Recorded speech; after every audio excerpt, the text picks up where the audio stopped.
here's something I'd like you to think about.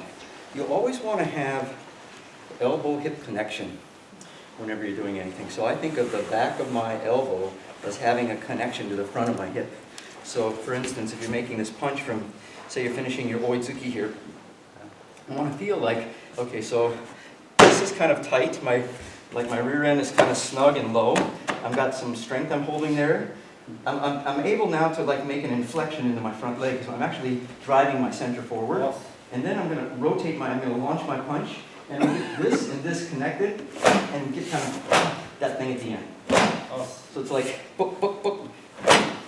You see what I'm saying? So one of the things you want to be a little careful of is in this little bit of vibration, it doesn't slingshot your elbow out, because now you're losing the elbow-hip connection. You always think through this space. Hold something heavy, like a bowling ball. This is a little more awkward. This is, I can hang out for a little while. Do you see what I'm saying? So always this. And all your blocks, everything you do has, if you think about it, everything has that elbow-hip connection. It's emanating from your center into your extremity via this shape. Okay.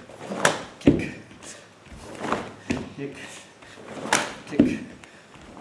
Kick. So a little bit, this thing at the end. Okay. I kind of like delivering a kick from this position because it makes my entrance step pretty big. So I can really kind of lead him in his step. So I'm kind of like thinking about how is my movement directing the intention of my partner's movement, as opposed to what am I just doing to my partner, like how am I just hitting my partner. Kind of trying to lead his intention a little bit.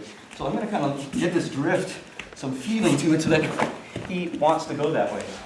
So it has to have some conviction. I just step in a way where it looks like I'm really coming from that angle. Like I really make this angle change, kick. You see? If it's the front leg, and it can be done from an open position, but now you're just going to shift that way. But you're still going to get the little diverting step. You see what I'm saying? Little divert to get that action, kick.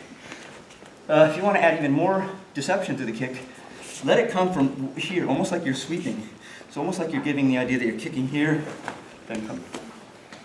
A little bit like really snaky. It kind of has this look, floats right up his body line. You see what I'm saying? So kind of here, come up, here. And what you're going to find is this little angle change gives it that open thing. Okay? Now give it a try. So what you might want to do is stand kind of close to your partner. You can grab their gi. And just you're going to bring your leg up like that. It's coming here first, and then around. Like that feeling. Here. So it looks like I'm almost passing him. And I'm kicking him as I'm passing him. At the very end, that kind of connection. They're going to feel it at the end of oitsuki, but you should also be able to feel it like halfway in your step. So the idea of like having your center attached to your hand within the movement, not at the finishing place or the starting place. If I don't step, you can do it. If I step, you can do it at the end. But how do you have your hand, sort of your weight on your hand right there?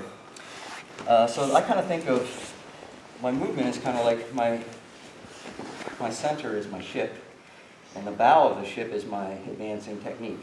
So my weight is always supporting the bow of my ship. Does that make sense? Do you follow what I'm saying? So if someone grabs my hand, I don't want to step in and have my hand collapse.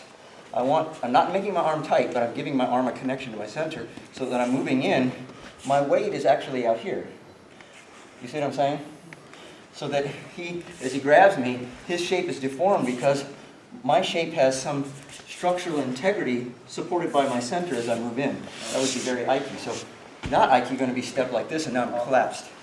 So when you make a punch, the same idea. You don't want to step and then punch. You want to have your weight like on your punch. Sorry. Oh, sorry. I didn't mean to. Okay, you're going to have your weight on your punch. As soon as you start your step, your weight is going to be on your punch. Like, okay, wherever it is. In your itty-bitty step, weight is on the punch. In your half step, weight is on your punch. In your three-quarter step, weight is on your punch. In your full step, weight is on your punch. Do you understand? It starts from down here. Upper body turns first, and then your leg like catches up to it.